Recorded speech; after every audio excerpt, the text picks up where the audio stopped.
আসসালামু আলাইকুম। Doctor consultancy ও doctors matrimony বিডি.com এর ডিরেক্টর, ফাউন্ডার, ওনার আমি আসাদুল্লাহ কনসালটেন্ট আছি তোমাদের সাথে MBBS session 2020-21 Asadullah TV BD YouTube channel থেকে। প্রশ্নটা হলো, এবার মেডিকেলের এমবিবিএস ও বিডিএস এর পজিশন থেকে কয় হাজার সিরিয়াল পর্যন্ত ওয়েটিং থেকে চান্স পাবে, বুঝতে পারছো? দেখো যে নীতিমালা ও সার্কুলারে লেখা আছে মেডিকেলের এমবিবিএস ও বিডিএস এর 3টা ওয়েটিং লিস্ট দিবে।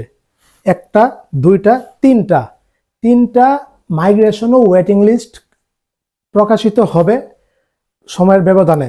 তো এই পর্যন্ত কয় হাজার সিরিয়াল পর্যন্ত এবছর চান্স পেতে পারে। আমরা দেখলাম যে গত বছর এই 2024-25 সেশনে আমরা দেখলাম 3টা ওয়েটিং পর্যন্ত চান্স পেয়েছে 5372 সিরিয়াল পর্যন্ত কি চান্স পেয়েছে। তাহলে এবার কয় হাজার সিরিয়াল পর্যন্ত যাবে? এবার যেহেতু এমবিবিএস ও বিডিএস একসাথে, সুতরাং আমরা দেখছি যে এমবিবিএস ও বিডিএস এর সিরিয়ালে বর্তমানে জেনারেল কোটায় চান্স পেয়েছে মেধাক্রমে 5645 সিরিয়াল পর্যন্ত। হ্যাঁ, ওরা মোটামুটি সিলেক্ট চান্স পেয়েছে এমবিবিএস ও বিডিএস এ। এখান থেকে এমবিবিএস এ 5100 সিরিয়াল, বাকি 5100 থেকে নিয়ে 5645 পর্যন্ত এসে বিডিএস এ চান্স পাবে। দেখো, মাইগ্রেশনে অনেকেই ভর্তি হবে না, অনেকে ভার্সিটিতে চলে যাবে, অনেকে ইঞ্জিনিয়ারিং লাইনে চলে যাবে, অনেকে অন্য লাইনে চলে যাবে। তো আমরা বলতে পারি এবারের প্রথম, দ্বিতীয়, তৃতীয় ওয়েটিং মিলিয়ে এই পজিশনটা যেতে পারে। তোমরা যারা ওয়েটিংয়ে আসো, ভালো পজিশন আসো, 5900 সিরিয়াল পর্যন্ত যারা আসো, ওরা আশা রাখো তোমার কি এমবিবিএস ও বিডিএস এর চান্স হতে পারে। এখান থেকে অজস্র অনেক প্রত্যেক বছর আমরা বিগত 3 বছর দেখতেছি যে স্টুডেন্ট যত কম সিট ছাড়তেছে, 100 থেকে 200 সিট ছাড়তেছে। আমি ধরলাম এমবিবিএস এবার 200 স্টুডেন্ট ভর্তি হবে না, মানে সিট ছাড়বে, এবং বিডিএস এ সবচেয়ে বেশি সিট ছাড়ে বিডিএস এ। তারপর আমি ধরলাম 200, এই মোট 400 স্টুডেন্ট ভর্তি হবে না। এই 400 না হলে কি পরের পিছন থেকে টানবে। তাহলে মেরিট কোটায় চান্স পেয়েছে 5645 পর্যন্ত। তো এটা যদি আরো 400 বাড়ানো হয় তাহলে সিরিয়ালটা কত যায়? আমি 5900 ধরলাম, 6000 পর্যন্ত আমি গেলাম না, যেহেতু খুব কম সংখ্যক স্টুডেন্ট বিগত 2-3-4 বছর যাবত সিট ছাড়তেছে, বুঝতে পারছো? সুতরাং ধরে রাখা যায় এবার কি ওয়েটিং থেকে চান্স পাবে 5900 সিরিয়াল পর্যন্ত যাবে ইনশাল্লাহ। গত বছরও আমি যেটা বলেছিলাম ওই পর্যন্ত গিয়েছে, এবার ইনশাল্লাহ এই পর্যন্ত যেতে পারে, বুঝতে পারছো? এই ওয়েটিং পর্যন্ত তোমার অপেক্ষা করতে হবে। যাদের পজিশন এর মধ্যে আছে ওরা অবশ্যই প্রাইভেট মেডিকেল কলেজে মেধা অসচ্ছল কোটা আছে, সেখানে কিন্তু একটা ভর্তির সিস্টেম প্রসেস আছে, ওরা তো ওইটা আবেদন করবেই, তার মধ্যে ওয়েটিং এর জন্য অপেক্ষা করতে হবে, বুঝতে পারছো? আজকে 14 ডিসেম্বর প্রকাশিত হয়ে গেল বাংলাদেশের মেডিকেল অ্যাডমিশনের এমবিবিএস ও বিডিএস এর রেজাল্ট। অবশেষে আমরা দেখলাম যে এবছর মেডিকেল অ্যাডমিশনে অংশগ্রহণ করেছে 1,22,000 স্টুডেন্ট। সেখান থেকে আমরা দেখলাম যে পাশের হার এবার 66.56%, তার মানে সংখ্যাটা হয়েছে 81,146-এর মতো, বুঝতে পারছো? তো ইংলিশে পাস করেছে এবং চান্স পেয়েছে এখান থেকে মাত্র 5100 স্টুডেন্ট এমবিবিএস এর চান্স পেয়েছে। আমরা এবার জানি যে এবার এমবিবিএস ও বিডিএস একসাথে অনুষ্ঠিত হয়েছে। বিগত বছরগুলিতে এমবিবিএস পরীক্ষা আলাদা হতো, এমনকি ডেন্টাল বিডিএস পরীক্ষা আলাদা হতো। এবছর এমবিবিএস ও বিডিএস একসাথে হয়েছে। তো সেখানে আমরা দেখলাম যে এই বাংলাদেশের এবার সরকারি মেডিকেল কলেজগুলিতে 37টা সরকারি মেডিকেল কলেজ আছে বাংলাদেশে। সেখানে এবার সিট সংখ্যা ছিল 5100।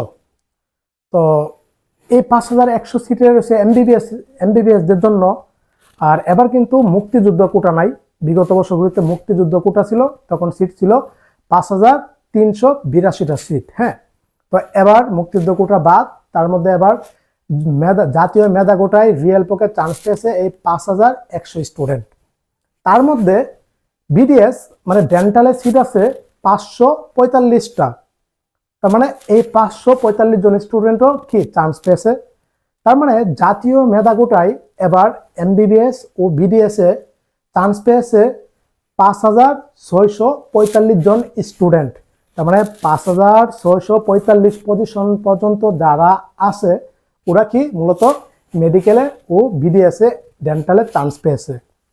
এখন প্রশ্নটা হলো যে ওয়েটিং লিস্ট থেকে সিরিয়ালটা কত পর্যন্ত যেতে পারে। হ্যাঁ, ওয়েটিং লিস্ট থেকে আমার ধারণা মতে, আচ্ছা আমি তোমাদেরকে পূর্বে বলেছিলাম যে এবার প্রশ্ন সহজ হয়েছে, কাটমার্ক থাকতে পারে 72 থেকে 74-এর মধ্যে। অবশেষে আমার কথাই সত্য হয়েছে, এবারের কাটমার্ক ছিল 74.25 এবং আমি বলেছিলাম যে এবারে সর্বোচ্চ মার্ক থাকতে পারে 92 থেকে 94-এর মধ্যে, কিন্তু আমরা এবার সেটা দেখলাম সেটা ছিল 91.25 সর্বোচ্চ মার্ক। অভিনন্দন, যে প্রথম হয়েছে শান্ত। তো এই ছিল এবারে মেডিকেল অ্যাডমিশনের মানে একটা রেজাল্টের কি মানে পজিশনের দিক দিয়ে এমনকি পাশের হারটা। এখন প্রশ্ন হলো যে ওয়েটিং লিস্ট থেকে কয় হাজার সিরিয়াল পর্যন্ত এমবিবিএস ও বিডিএস এ চান্স পেতে পারে। দেখো, বিগত বছরগুলিতে আমরা দেখতেছি যে মেডিকেলে খুব নগণ্য পরিমাণ সিট ছাড়া হচ্ছে। আমরা অন্যান্য বছরগুলিতে দেখতাম, আজ থেকে 3-4 বছর আগে দেখতাম যে মেডিকেল অ্যাডমিশনে ওয়েটিং থেকে 500 থেকে 600 সিট ছেড়ে দিত, মানে ওরা ভর্তি হতো না, ভর্তি ক্যান্সেল করতো অথবা ভার্সিটি, বুয়েট, ইঞ্জিনিয়ারিং অন্যান্য লাইনে চলে যেত। কিন্তু বিগত অটোমেশন পদ্ধতি আসার পর বিগত 3-4 বছরে আমরা দেখতেছি যে সিট ছাড়তেছে না।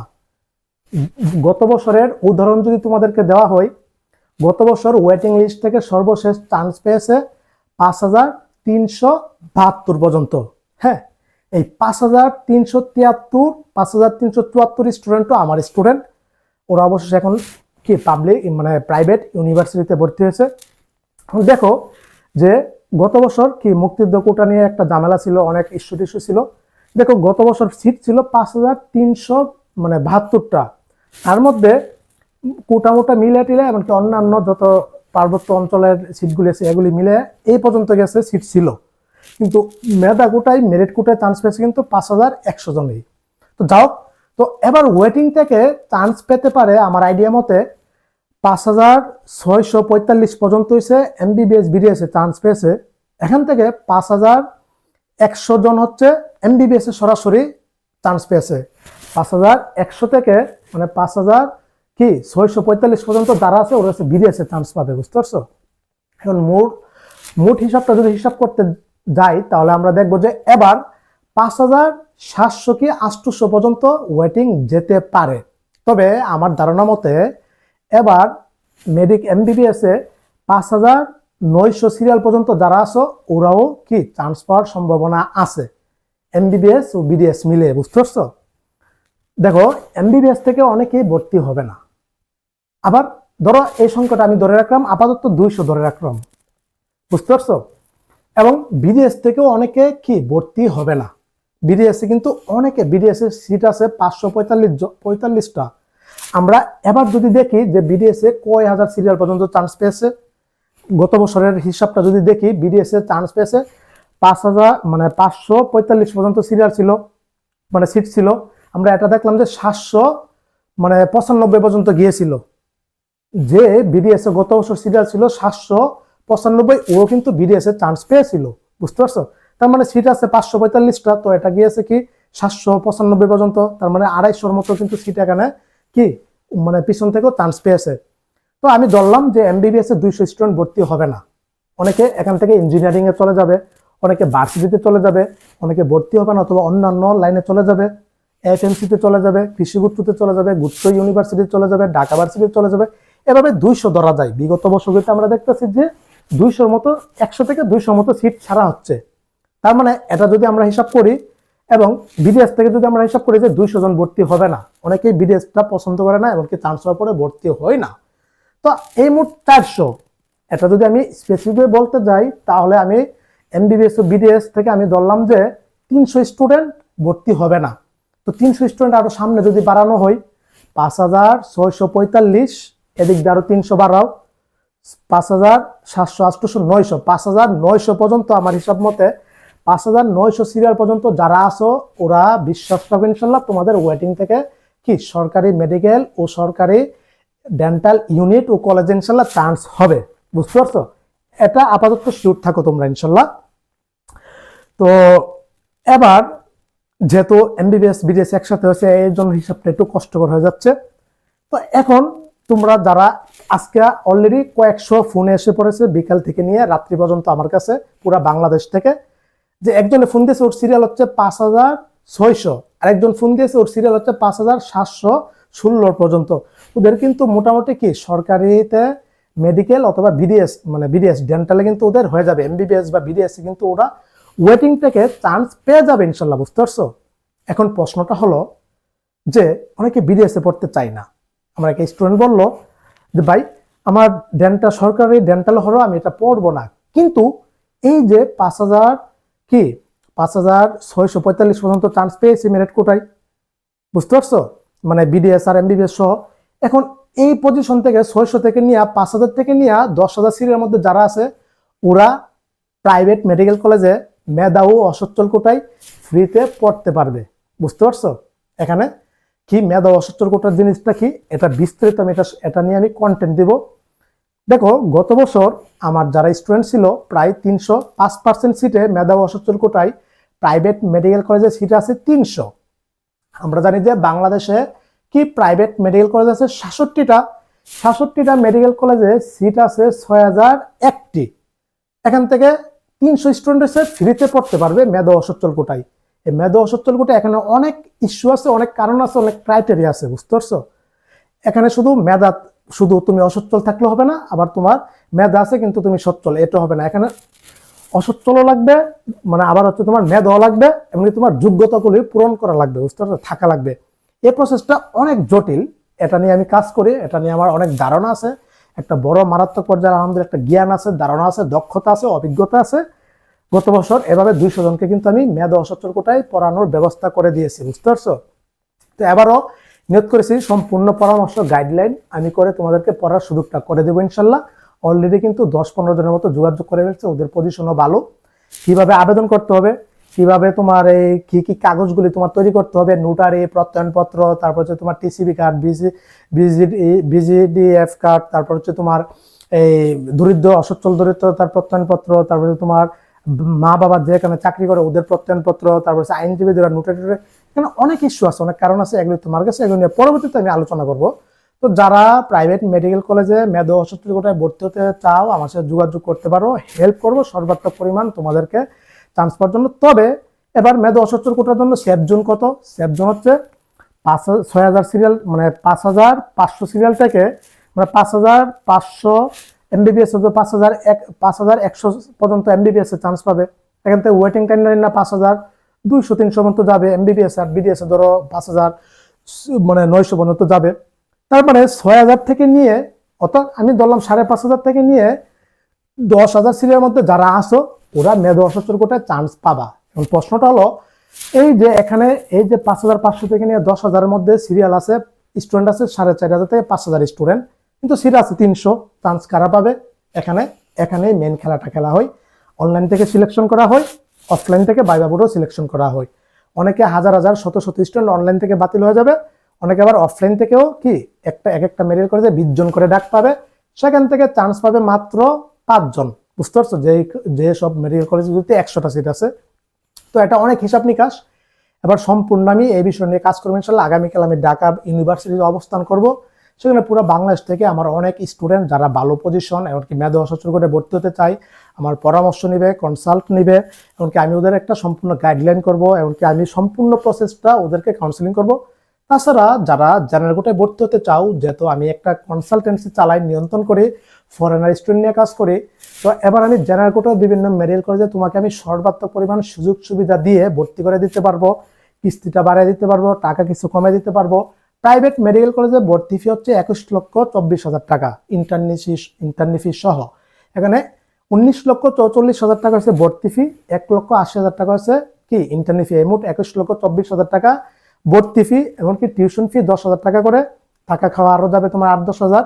মোটমাট প্রাইভেট মেডিকেল কলেজ থেকে তোমার এমবিবিএস পড়তে খরচ হয় 35 লক্ষ টাকার মতো। এমনকি মেধা অসচ্ছল কোটায় কোনো টাকা লাগে না, বুঝতে পারছো? তাছাড়া কিছু অনেক মেডিকেল কলেজ আছে ভাইভা বোর্ডেও টাকা পয়সা দিয়ে মেধা কোটায় চান্স কিন্তু করে দেয়, এরকমও বাংলাদেশে অজস্র ঘটনা ঘটে, বুঝতে পারছো? তো যাই হোক, তো যারা আসো তোমাদেরকে আমি সম্পূর্ণ একটা গাইডলাইন পরামর্শ দিব, যেহেতু ইউটিউব জগতে একমাত্র আমি এই প্রাইভেট মেডিকেল কলেজ নিয়ে কন্টেন্ট তৈরি করে যাচ্ছে, বুঝতে পারছো? তো গত বছরও যারা প্রাইভেটে ভর্তি হয়েছে সবাই আমার সাথে যুক্ত ছিল, অনেক পরামর্শ দিয়েছি, হেল্প করেছি, অনেক উপকৃত হয়েছে আলহামদুলিল্লাহ। তাছাড়া যারা প্রাইভেট মেডিকেল কলেজে কমেও কিস্তিতে ভর্তি হতে চাও আমার সাথে যোগাযোগ করবা, পরিচিত মেডিকেল কলেজগুলির সাথে আমার ভালো সম্পর্ক, সেখানে আমি তোমাদেরকে হেল্প ও সহায়তা করতে পারবো ইনশাল্লাহ। আমার দ্বারা হাজার হাজার স্টুডেন্ট কি মেডিকেল পড়ার সুযোগ পেয়েছে এবং কি ওদেরকে এমন পর্যায়ে হেল্প করছে যেটা সারা জীবন ওরা কৃতজ্ঞ থাকবে, বুঝতে পারছো? তো এই ছিল, সবাই ভালো থাকো, সুস্থ থাকো, সকলের জন্য অনেক অনেক শুভকামনা রইল। এবং শুধু প্রাইভেট মেডিকেল কলেজ নয়, ডেন্টাল নিয়ে কিন্তু আমি অনেক ভালো কাজ করি। বাংলাদেশের প্রত্যেকটা ডেন্টাল কলেজেও আমার ভালো সম্পর্ক। গত বছরও সেশনও অনেক স্টুডেন্ট ভর্তি করেছি, অনেক টাকা কমে দিয়েছি, কিস্তির সুযোগ সুবিধা করে দিয়েছি, যেহেতু আমি একজন কনসালটেন্ট, ফরেনার স্টুডেন্ট নিয়ে কাজ করি। কলেজগুলির সাথে আমার ওইভাবে চুক্তি আছে ফরেনার স্টুডেন্টদের নিয়ে, এবং সেই হিসাবে আমাকে একটু সুযোগ সুবিধা দেয়। বাংলাদেশের কিছু যারা দরিদ্র স্টুডেন্ট আছে ওদেরকে হেল্প সহায়তা হিসেবে আমি এই সহায়তাটা করে থাকি, বুঝতে পারছো? এই ছিল, সবাই ভালো থাকো, সুস্থ থাকো, সবার জন্য অনেক অনেক শুভকামনা ও দোয়া রইল। টেনশন ডিপ্রেশনের কোনো কারণ নাই। মেডিকেলে ডাক্তার হওয়ার তোমার মেইন উদ্দেশ্য, এমনকি কোনো না কোনোভাবে ডাক্তার হতে পারলেই চললো। মেডিকেলে তোমার যেতে পারলে ইনশাল্লাহ কি সাদা অ্যাপ্রন ও স্টেথোস্কোপ গলায় ঝোলানো তৌফিক তোমার হবে ইনশাল্লাহ। আসসালামু আলাইকুম ওয়া রাহমাতুল্লাহি ওয়া বারাকাতুহু।